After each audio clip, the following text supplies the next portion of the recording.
The U.S. appears to be losing footing in the Middle East after the war, as a new struggle grows over who controls access through Hormuz.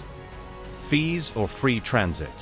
A key U.S. partner has pushed back against any Iranian toll plan, clashing with Tehran over the future rules of passage.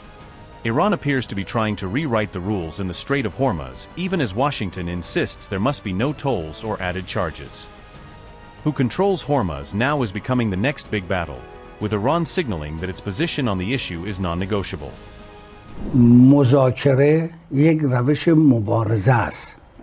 Negotiation is a form of combat. Only those who are prepared for war can truly negotiate effectively. If the United States oversteps, our absolute control over the Strait of Hormuz is non-negotiable. We will secure it in the best possible way. Over the next 60 days, we will maintain services. We have finalized all legal and service arrangements with Oman, and within 30 days, we will implement them in cooperation with Oman. A new dispute has emerged over the future of the Strait of Hormuz after months of intense conflict in the region. According to reports, Oman has proposed a new framework under which ships would pay service fees for safe passage. The proposal follows Iran's months-long control of the strategic waterway during the recent conflict. Reports say Oman has presented the plan to the United States and several Western governments as part of a post-war arrangement. Diplomats say the current Omani proposal envisions voluntary contributions to support safe navigation through the strait. Iranian sources, however, insist that those payments should be mandatory rather than voluntary. The proposal has now become a central issue in ongoing U.S. Iran discussions over a permanent peace agreement. Iranian officials say the era of completely free passage through the Strait of Hormuz has now come to an end.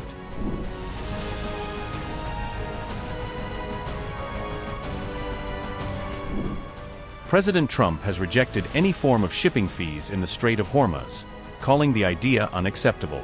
Vice President J.D. Vance said Iran will not be allowed to collect tolls from commercial shipping. J.D. Vance said, and I quote, "I just want to be very clear here. This is not going to end in a place where the Iranians are collecting tolls on ships going through the Strait of Hormuz." United States still has a lot of leverage points on Iran so that the situation with the Islamic Republic ends up in a place that is good for America's objectives. Unquote. Secretary of State Marco Rubio also said Washington opposes any system that monetizes passage through the strait. U.S. officials say their goal is to restore the waterway to unrestricted navigation, as it was before the war.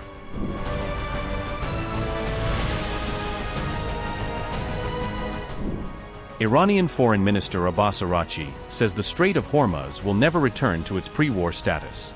Deputy Foreign Minister Kazem Garibabadi says Iran will work with Oman but could also move ahead independently if needed.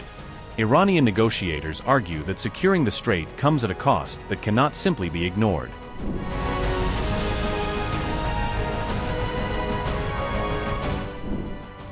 European diplomats warn the new proposal could reshape global energy trade, even if the payments remain voluntary. The International Maritime Organization says voluntary contributions could be legally viable under international rules. Analysts believe Iran sees control over the Strait of Hormuz as a strategic advantage it is unlikely to give up. Meanwhile, Galibaf has warned Washington that, under the current MAO, the Strait of Hormuz remains non-negotiable for Iran.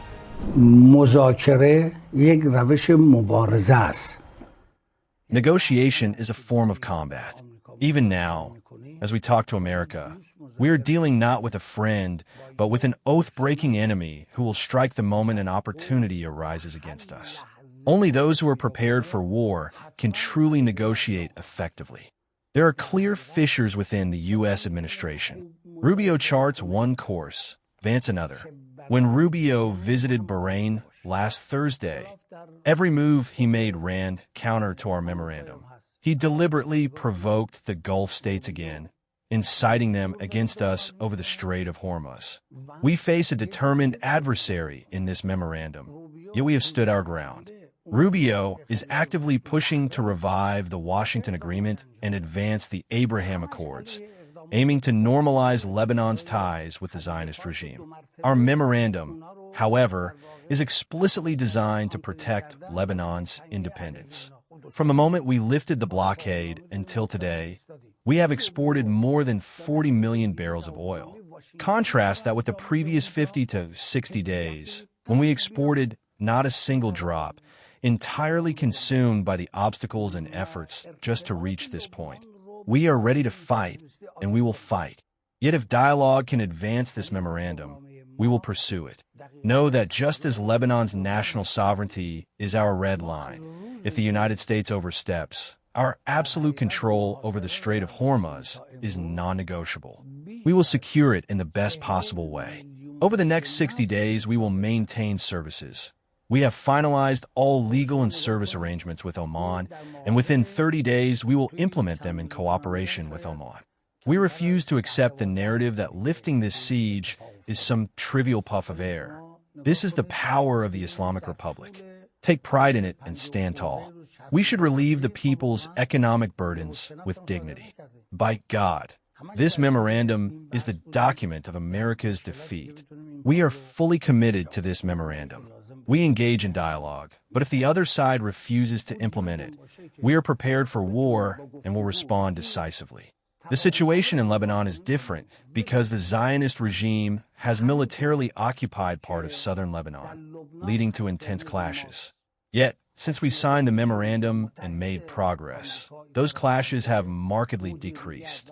On the diplomatic front, we are pursuing talks to implement the 5 conditions that must either be fulfilled immediately or have their implementation process launched within the timeframes set out in the memorandum, so that we can guarantee completion by the agreed deadlines. Just 48 hours ago, after 4 or 5 rounds of negotiations between Lebanon and the Zionist regime in Washington, they reached a 14-point conclusion. But the Lebanese people reject this conclusion because it violates the Lebanese constitution. In effect, Israel is officially returning to Lebanon for a second time, and a Lebanese army is being placed at the service of the Zionist regime to guarantee Israel's security.